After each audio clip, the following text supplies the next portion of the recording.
പിതാവിൻ്റെയും പുത്രൻ്റെയും പരിശുദ്ധാത്മാവിൻ്റെയും നാമത്തിൽ ആമേൻ. എൻ്റെ പ്രിയപ്പെട്ടവരെ, ഇന്ന് ജൂലൈ 16-ാം തീയതി വ്യാഴാഴ്ച. അമ്മേ പരിശുദ്ധ അമ്മേ, അമ്മേ പരിശുദ്ധമേ, ദൈവമാതാവേ, കൃപാസനത്തിലൂടെ ഞങ്ങൾക്കും ഞങ്ങളുടെ ദേശത്തിനും അമ്മ മധ്യസ്ഥം തേടി തന്ന എല്ലാ അനുഗ്രഹങ്ങൾക്കും കൃപകൾക്കും ഞങ്ങളിപ്പോൾ ഹൃദയം നിറഞ്ഞ നന്ദി പറയുന്നു. അമ്മേ പരിശുദ്ധമേ, ദൈവമാതാവേ, 2004 ഡിസംബർ 7-ാം തീയതി ഉച്ചകഴിഞ്ഞ് 2:30 കൃപാസനത്തിൽ സംഭവിച്ച അമ്മയുടെ പ്രത്യക്ഷപ്പെടലിനെക്കുറിച്ച് തിരുസഭയ്ക്ക് സമർപ്പിച്ചിരിക്കുന്ന പഠനരേഖകളുടെ മേൽ സഭാത്മകമായ പഠനം ആരംഭിക്കുവാൻ ഞങ്ങൾ പ്രാർത്ഥിക്കുന്നു. അമ്മേ പരിശുദ്ധമേ, ഭൂസ്വർലോകങ്ങളുടെ രാജ്ഞിയായ അങ്ങേയ്ക്ക് ഭൗമസംരക്ഷണത്തിനായി പ്രപഞ്ചപ്രകൃതിയെ തന്നെ തിരുസഭ പ്രതിഷ്ഠിക്കുവാൻ ഈ പ്രത്യക്ഷീകരണം വഴി ഇടയാക്കണമേ. പരിശുദ്ധമേ, ജപമാല മാതാവേ, സകല കൃപാസനം പ്രാർത്ഥനയോടും ചേർത്ത് ഞങ്ങളിപ്പോൾ പ്രാർത്ഥിക്കുന്ന ഈ കുടുംബത്തിന്റെ പ്രത്യേക നിയോഗം പറ മക്കളെ.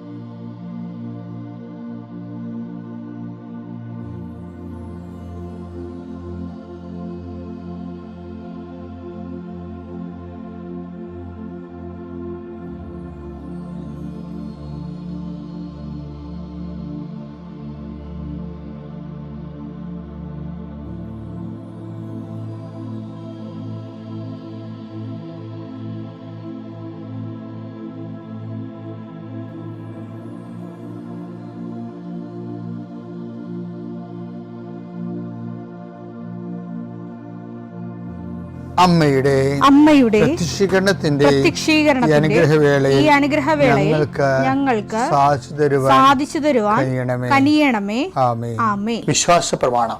സർവശക്തനായ പിതാവും ആകാശത്തിന്റെയും ഭൂമിയുടെയും സൃഷ്ടാവുമായ ദൈവത്തിൽ ഞാൻ വിശ്വസിക്കുന്നു. അവിടുത്തെ ഏകപുത്രനും ഞങ്ങളുടെ കർത്താവുമായ ഈശോമിശിഹായിലും ഞാൻ വിശ്വസിക്കുന്നു. ഈ പുത്രൻ പരിശുദ്ധാത്മാവിനാൽ ഗർഭസ്ഥനായി കന്യകാമറിയത്തിൽ നിന്ന് പിറന്ന് പൊന്തിയോസ് പീലാത്തോസിന്റെ കാലത്ത് പീഡകൾ സഹിച്ച് കുരിശിൽ തറയ്ക്കപ്പെട്ട് മരിച്ച് അടക്കപ്പെട്ട് പാതാളങ്ങളിൽ ഇറങ്ങി മരിച്ചവരുടെ ഇടയിൽ നിന്ന് 3-ാം നാൾ ഉയർത്ത് സ്വർഗത്തിലേക്ക് എഴുന്നള്ളി സർവശക്തിയുള്ള പിതാവായ ദൈവത്തിന്റെ വലതുഭാഗത്തിരിക്കുന്നു. അവിടെ നിന്ന് ജീവിക്കുന്നവരെയും മരിച്ചവരെയും വിധിക്കുവാൻ വരുമെന്നും ഞാൻ വിശ്വസിക്കുന്നു. പരിശുദ്ധാത്മാവിലും ഞാൻ വിശ്വസിക്കുന്നു. വിശുദ്ധ കത്തോലിക്കാ സഭയിലും പുണ്യവാന്മാരുടെ ഐക്യത്തിലും പാപങ്ങളുടെ മോചനത്തിലും ശരീരത്തിന്റെ ഉയർപ്പിലും നിത്യമായ ജീവിതത്തിലും ഞാൻ വിശ്വസിക്കുന്നു. ആമേൻ. സ്വർഗ്ഗസ്ഥനായ ഞങ്ങളുടെ പിതാവേ, അങ്ങയുടെ നാമം പൂജിതമാകണമേ. അങ്ങയുടെ രാജ്യം വരണമേ. അങ്ങയുടെ തിരുമനസ് സ്വർഗത്തിലെ പോലെ ഭൂമിയിലും ആകണമേ. അന്നു വേണ്ടുന്ന ആഹാരം ഇന്ന് ഞങ്ങൾക്ക് തരണമേ. ഞങ്ങളോട് തെറ്റ് ചെയ്യുന്നവരോട് ഞങ്ങൾ ക്ഷമിക്കുന്നത് പോലെ ഞങ്ങളുടെ തെറ്റുകൾ ഞങ്ങളോടും ക്ഷമിക്കണമേ. ഞങ്ങളെ പ്രലോഭനത്തിൽ ഉൾപ്പെടുത്തരുതേ, തിന്മയിൽ ഞങ്ങൾ രക്ഷിക്കണമേ. ആമേൻ. നന്മ നിറഞ്ഞ മറിയമേ, സ്വസ്തി. കർത്താവ് അങ്ങയുടെ കൂടെ സ്ത്രീകളിൽ അങ്ങ് അനുഗ്രഹിക്കപ്പെട്ടവളാകുന്നു. അങ്ങയുടെ ഉദരത്തിൻ ഫലമായി ഈശോ അനുഗ്രഹിക്കപ്പെട്ടവനാകുന്നു.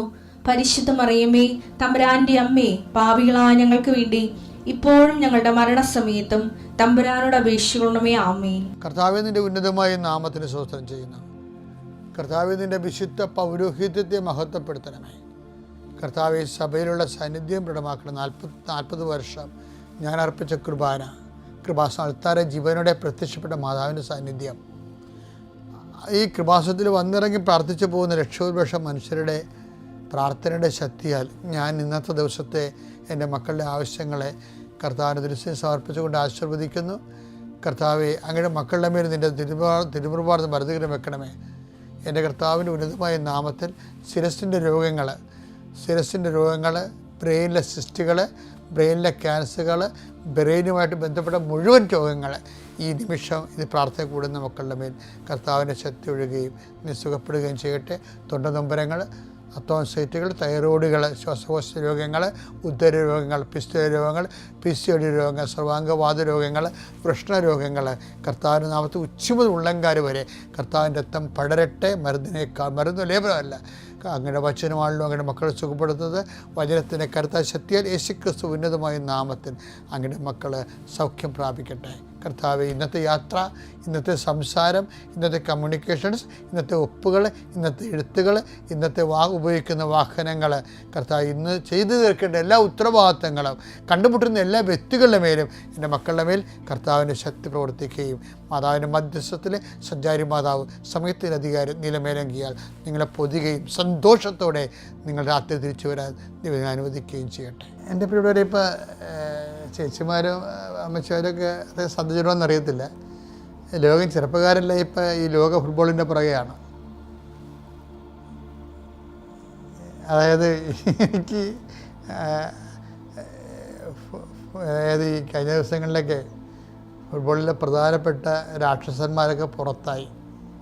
അതായത് പോർച്ചുഗൽ പുറത്തായി, ബ്രസീൽ പുറത്തായി, പിന്നെ ഇപ്പം നോർവേ കയറി വന്ന് ഇന്ത്യക്കാരെന്തുകൊണ്ടാണ് സെലക്ഷൻ കിട്ടാഞ്ഞതെന്ന് ഭയങ്കര ചർച്ച.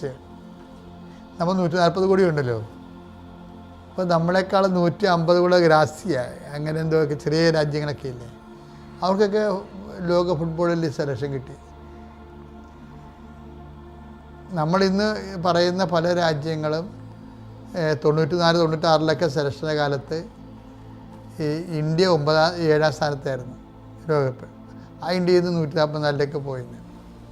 അപ്പോൾ കൂടിയില്ല. കാര്യം വെച്ച് കഴിഞ്ഞാൽ എൻ്റെ പ്രശ്നം വെച്ച് കഴിഞ്ഞാൽ ഇപ്പോൾ ഉദാഹരണം ഈ ഹാർലൻഡ് തന്നെ കളിക്കാൻ ഞങ്ങൾ കണ്ടു കാണാം. അയാളുടെ ഓട്ടം കണ്ടില്ലേ. അപ്പോൾ ഇപ്പോൾ എന്താ ഒരു സ്കൂൾ ഇറങ്ങിയിട്ടുണ്ട്. എന്ന് വെച്ച് കഴിഞ്ഞാൽ എന്തുകൊണ്ട് ഇന്ത്യക്കാരന് സെലക്ഷൻ കിട്ടുന്നില്ല. അപ്പോൾ അതിന് ചില സാമൂഹിക ശാസ്ത്രജ്ഞന്മാരുണ്ടല്ലോ, അവരുടെ വിലയിരുത്തലുണ്ട്. അല്ല, ഒരു വിലയിരുത്തൽ എനിക്ക് ഭയങ്കര റീസണബിളായിട്ട് തോന്നി. എന്ന് വെച്ച് കഴിഞ്ഞാൽ ഈ ബൈക്കിങ്സാണ് ഇവരൊക്കെ, ഹാർലൻഡുകാരൊക്കെ. അപ്പോൾ അവർ പണ്ട് ഒറ്റ പാമരത്തിൽ ഒറ്റ പാകെട്ടി ലോകം മുഴുവൻ ഒറ്റയ്ക്ക് കച്ചവടത്തിന് വന്ന പാർട്ടിയാണ് ഈ ബൈക്കിങ്സ് എന്ന് പറയുന്നത്, ഈ ഹാർലൻഡിൻ്റെ ആൾക്കാർ. അപ്പോൾ അവരുടെ ഭയങ്കര കാടൻ ജോലി ചെയ്ത ആൾക്കാരാണ്. അപ്പോൾ അവരുടെ DNA ഒക്കെ കാടൻ DNA ആയിരിക്കും. കാര്യം കണ്ടില്ലേ, അവനെ കണ്ടില്ലേ, ആ ഓടിപ്പോണ പോക്കിൽ പലരെയും തള്ളി താഴെയിട്ടാണ് പോണത്. അയാൾക്ക് യാതൊരുവിധ കുറ്റബോധമോ ഒന്നുമില്ല. അത് കളിയുടെ ഭാഗമാണെന്ന് പറഞ്ഞുകൊണ്ട് പോവുകയും ഈ എന്ത് വിഷയത്തിൽ അത്രയും കണ്ടിങ്ങനെ റഫാണ് അവർ. ഈ റഫ് ആൻഡ് ടഫ് എന്ന് പറഞ്ഞ പോലെ ഇന്ത്യക്കാരിങ്ങനെ റഫ് ആൻഡ് ടഫ് ആകത്തില്ല. മറ്റവർക്കാണെങ്കിൽ അവർ ആംഗ്ലോ സാക്സൺ വർഗ്ഗമാണ്, യൂറോപ്യൻസ്. അവരിങ്ങനെ ഒരു ആനിമലിൻ്റെ പുറകെ ഓടിച്ച് പിടിച്ച് ആണ് മാത്രമേ അവർക്ക് ഭക്ഷണം കിട്ടത്തുള്ളൂ. അവിടെ പൂർവികർ അങ്ങനെയായിരുന്നു, ആംഗ്ലോ സാക്സൺസ്. ഇങ്ങനെ ഓടിപ്പിടിക്കണം. ചിലപ്പോൾ അതുമായിട്ട് കുത്തി ചിലപ്പോൾ ചത്തുപോയെന്നും വരും. ഇത്ര നേരം ഒരു നേരം കഴിക്കാൻ വേണ്ടി ജീവൻ പണയം വെച്ചാണ് അവർ ജീവിച്ചുകൊണ്ടിരുന്നത്. അത് കാരണം അവർ ഭയങ്കര എനർജറ്റിക്കാണ്. ആ ലോകം മുഴുവൻ അവർ കീഴടക്കിയില്ലേ. അത് ഇതുകൊണ്ടാണ് എല്ലായിടത്തും ചെല്ലുമ്പോൾ അവരുടെ രാജ്യമല്ലേ ഉണ്ടാകണത്. കപ്പലോട്ടക്കാരുടെ കാലത്ത് അവർ പിടിച്ചെടുത്താണതെല്ലാം. ഇന്ത്യക്കാരൻ അങ്ങനെ കപ്പലോടാനൊന്നും പോയില്ല. എന്നുവെച്ചാൽ നമ്മളെക്കുറിച്ച് പറയണതേ, നമ്മൾ എവിടെയെങ്കിലും സ്വസ്ഥമായി, നമ്മൾ വെജിറ്റേറിയനാണ്. അതുകൊണ്ട് എവിടെയെങ്കിലും ഇരുന്ന് പ്രാർത്ഥിക്കുക. വേണമെങ്കിൽ ആ ഇരിപ്പ് നമ്മൾ വേണമെങ്കിൽ ഒരു 10 കൊല്ലമൊക്കെ ഇരിക്കണേ കുഴപ്പമൊന്നുമില്ല. അങ്ങനെ നമ്മുടെ ഇതെല്ലോ മഹാഋഷിമാരുണ്ടായിട്ടില്ലേ. ഇന്നുകൊണ്ട് അത്ര ഋഷിമാർ ഹിമാലയങ്ങളിലെ. അപ്പം നമുക്ക് എവിടെയെങ്കിലും ഇരുന്ന് ചെയ്യണ കാര്യങ്ങളാണ്. ഭക്ഷണം നമുക്ക് പാല് കിട്ടിയാൽ മതി, അല്ലെങ്കിൽ കുറച്ച് പഴം കിട്ടിയാൽ മതി. അതിന് വേട്ടയാടി പിടിക്കലൊന്നുമില്ല. സസ്യബുക്കുകളാണ് പൊതുവേ ഇന്ത്യക്കാർ. അതിങ്ങനെ ഒരു 2-3 ലക്ഷം കൊല്ലം ഈ DNA, ഈ ജീൻസ് ഇങ്ങനെ കൈമാറുമ്പോൾ നമ്മൾ ഇരിപ്പുകാരാകും. പക്ഷേ ഇരിക്കണ പരിപാടിക്ക് നമ്മൾ അധികം ഓടാത്ത കാര്യങ്ങളില്ല. ഇപ്പം ചെസ്സൊക്കെ ലോകത്തിൽ 1-ാം സ്ഥാനമാണ് നമുക്ക് ചെസ്സിന്. എന്താ, ഇരുന്നാൽ മതിയല്ല. ഫുട്ബോളിൽ 90 മിനിറ്റ് ഓടണ്ടേ അങ്ങോട്ടും ഇങ്ങോട്ടും, എപ്പോഴും ഓട്ടത്തിലല്ലേ. എന്ത് ഓടം എന്ത് മറിച്ചത് നമുക്ക് അറിയാൻ പറ്റത്തില്ല. അപ്പം അതുപോലെ തന്നെയായിരിക്കും. പക്ഷേ ഇത് ഇങ്ങനെ ഒരു DNA, അല്ല ഡോർമൻ DNA, അതായത് സ്റ്റാറ്റിക് ആയിട്ടുള്ള എവിടെയെങ്കിലും ഇരുന്ന് ചെയ്യണ ജോലി. ക്രിക്കറ്റിലും നമുക്ക് സ്റ്റമ്പിൻ്റെ അടുത്ത് നിന്ന് ഇടക്കൊന്ന് അടിച്ചാൽ മതിയല്ല, ഒരു സിക്സൊക്കെ അടിക്കണ കുഴപ്പമൊന്നുമില്ലല്ലോ. അപ്പോൾ ക്രിക്കറ്റിൽ നമുക്ക് നല്ല സമ്മാനം കിട്ടിയിട്ടുണ്ട്. നമ്മളത്ര മോശക്കാരൊന്നും അല്ലേ. നമ്മുടെ DNA ഇങ്ങനെ എവിടെയെങ്കിലും ഇരിക്കണ DNA ആണെന്നുള്ളത്. എന്താ ഞാനിപ്പോൾ ഇത് പറയാൻ കാര്യം, ഞാൻ നിങ്ങളെ ലോകകപ്പ് പഠിപ്പിക്കാൻ വന്നതല്ല.